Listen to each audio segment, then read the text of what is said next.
Okay, we'd like to move this meeting along, so if people who are not part of the agenda or speaking to our staff or whatever, please stop so that we can move forward. Do we have any speakers? Mr. Bowden, come on down.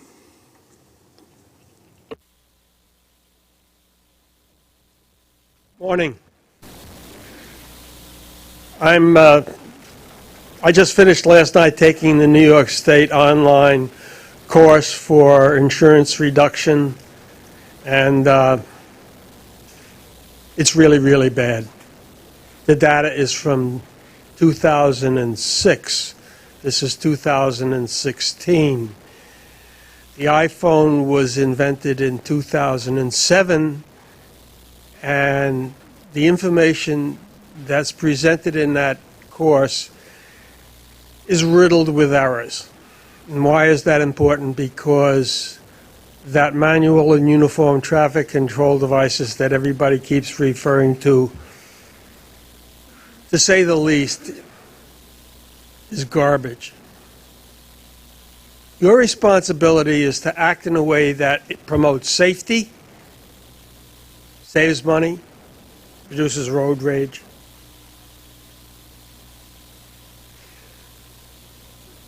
The issue of lines on the ground are easily resolved. Common sense. The guide signs need to point where each lane goes. New York State DOT is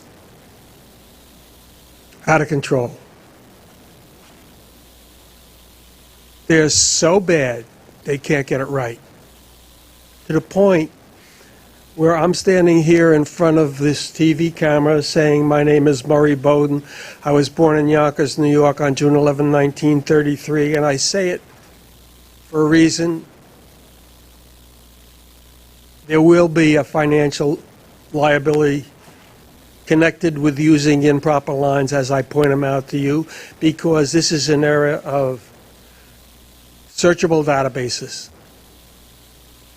And this recording can be accessed and used in court saying, hey, you notified these people of unsafe conditions, which is what happened in the Metro North Committee meeting this morning, and as Mitch will tell you, at the Long Island Committee report meeting. And at the Finance Committee report, I will tell the Finance Committee that unless these committees start to follow the law as currently written, and it is your responsibility. I can only point out to you the sections of the law that are applicable. And if you use sections of the law that refer to something that happened 100 years ago, and somebody is injured, and accidents do happen regularly, that are avoidable, the financial liability created is quite large. Okay, Mr. Bowden, if you can wrap up. Okay, you're right. I made my point. I just want to compliment Bridges and Tunnels, the people who run this organization. They listen. They actually are making changes and actually making the roads safer and actually saving money. This staff of this organization, this Bridges and Tunnel, really listens well. And they really are moving forward. And they should be complimented on every level. Thank you, sir. Any other speakers? No. Okay. All right. Welcome to Bridges and Tunnels. We have minutes in the packet. Do I have a motion? Second? Discussion? Amendments? All in favor? Okay. I will now turn the meeting over to our new president of Bridges and Tunnels, a well-deserved promotion. Congratulations. Thanks, Commissioner. Appreciate it. We'll start with a report on operations. Jim Fortunato. Good afternoon.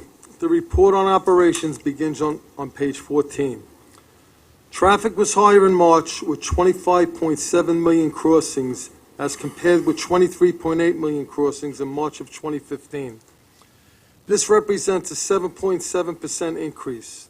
Snowfall in March of 2016 was 1.8 inches higher, while March of 2015 saw 17.3 inches. March 2016 gas prices averaged $1.93 per gallon, which was 55 cents lower than in March of 2015. Easy Pass volume increased by 9.0% in March of 2016 as compared to March of 15, while crossings using cash and other payments declined 0.1% for the month. Passenger car travel was up 7.9%, and other vehicle travel increased by 4.8% from March of 2015. Preliminary monthly traffic figures for April of 2016 are 2.5% more than the same period last year. Unless there are any questions, this ends the report on operations. All I can say is if traffic continues to go up, we're going to have to need a new chart. Because the numbers are not going to focus anymore in that regard. Yeah. We're going off the chart in that Yeah. regard. It's amazing. Moving along. All right, the safety report, please. Thanks, Cashco. Good afternoon. The report on safety is illustrated on page 28, in which we highlight some of our most important performance or lagging indicators, shown on the top table, as well as some of our leading indicators shown on the bottom table. The report includes a 12-month rolling average and highlights the following performance indicators: customer collisions with injuries, employee accident reports, lost time injuries, and contractor injuries. The customer collision rate for this 12-month reporting period increased slightly from 5.64 to 6.19. Also, the rate for injury collisions went up slightly from 0.93 to 1.02. During the same reporting period, the total number of reported employee accidents decreased from 344 to 250 total cases, which represents a decrease of 27.3%. And the rate for the lost time injuries decreased from 6.4 to 4.9, representing a decrease of 23.4%. Finally, the contractor lost time injury rate decreased from 3.42 to 2.19, which represents a decrease of 36.2%. In terms of our leading indicators, we continue to meet our goals, but I would like to emphasize the number of construction safety inspections, which for this period increased significantly. Unless there are questions or comments, this concludes my report on safety. Do most of the customer collisions, or injuries in that regard, occur near the toll booths or on the bridges and tunnels themselves? We're currently working on, we have hired a new manager who will actually look at that to see the trends, and there's really no specific, most of our accidents are fender benders or low-impact collisions at low speed as they approach plaza and changing sometimes driver inattentiveness.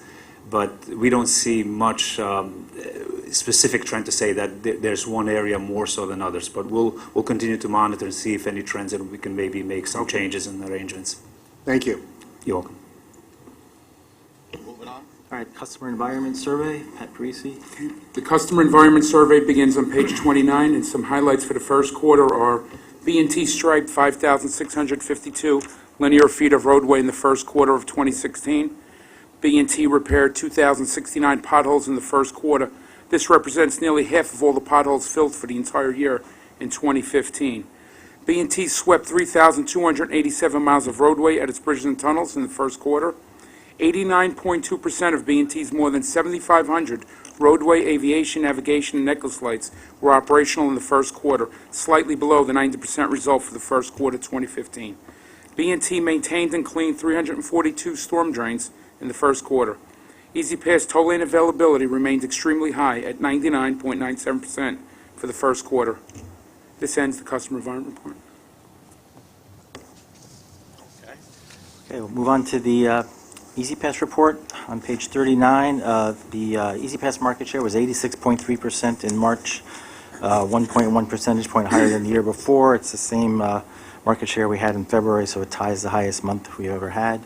A total of 20,250 Easy Pass accounts were opened in March, including 9,400 on-the-go accounts, which is more than 46% of the total. and we're now up to 756,000 on-the-go tags sold in the lane since the program began several years ago. There's no questions on the Easy Pass report? Bronx JFK bridge is over 80% Staying now. over 80, yeah. Pretty good. Yes. Well, We'll move to the financial report, page 45. Total revenue year-to-date through March was $427.3 million, which is 5.1%, 20.7 million higher than planned. Traffic was also up 5.1% against budget year-to-date, as the mild winter weather helped considerably, along with the low gas prices. Preliminary April traffic is also up about 2.9% against plan, more than 700,000 vehicles, and revenue up 2.4% against budget, about 3.7 million. Those are preliminary. Year-to-year, we're up about 8.4% through March. Traffic, 5.4 million vehicles, and preliminary April numbers are also up about 2.5%. On the expense side, total expenses were $104.8 million through March, about $17 million, 14% lower than planned. Non-labor costs were 17% less than planned, about $8.5 million, primarily due to the timing of expenses and maintenance and other operating contracts. Labor costs were also lower by $8.5 million. That's about 11.9%, and that's primarily due to payroll vacancies. Overtime down 18% against plan. That's $1.38 million year-to-date, and that's helped a lot by the winter weather as well. Our support to mass transit, more than $264.7 million through March, close to $50 million, 23.2% better than planned. So that concludes the financial report. If there's no questions, we'll move on to the capital program status report. Joe. Good afternoon. The report on the capital program begins on page 60. There was one commitment made in April in the amount of $14.8 million against the 2015 plan. The commitment was for enabling construction work associated with reconstruction of RFK Bridge Plaza structures.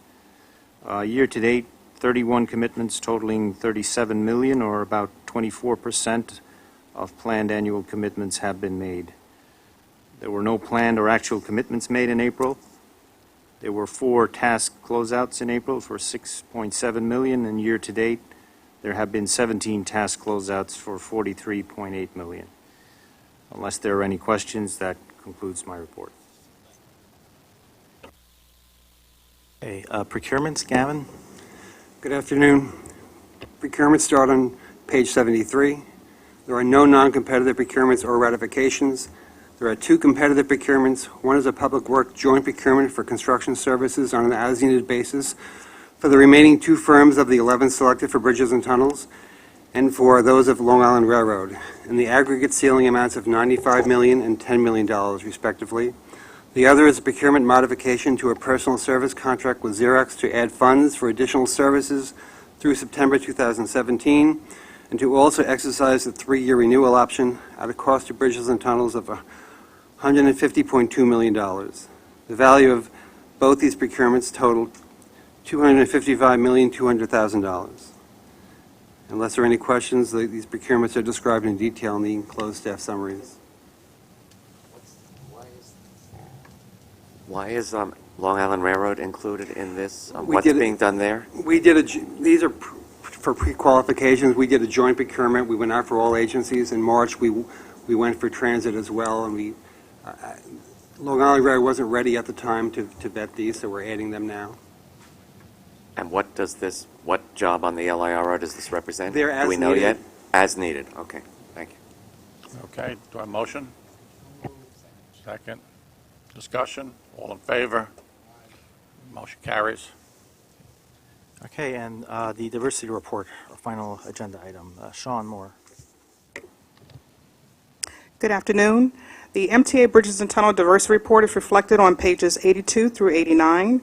MTA BT's workforce composition included 22 new hires, 23% were females, 55% were minorities. Bridges and Tunnel workforce utilization has experienced an increase in the female workforce in the officials and administrators category. We are now within parity with the population. However, we are continuing to address the underrepresentation of Hispanics in the officials and administrators, administrative support, and service maintenance job categories. We also continue to address the underrepresentation of Native Hawaiian of the Pacific Islanders. The EEO and Title VI complaints are reflected on pages 87 through 89. For the first quarter, we have a caseload of 24 EEO complaints, 18 active internal complaints, and 6 active external complaints. We've closed 2 EEO complaints, and there are no reported Title VI complaints for this quarter.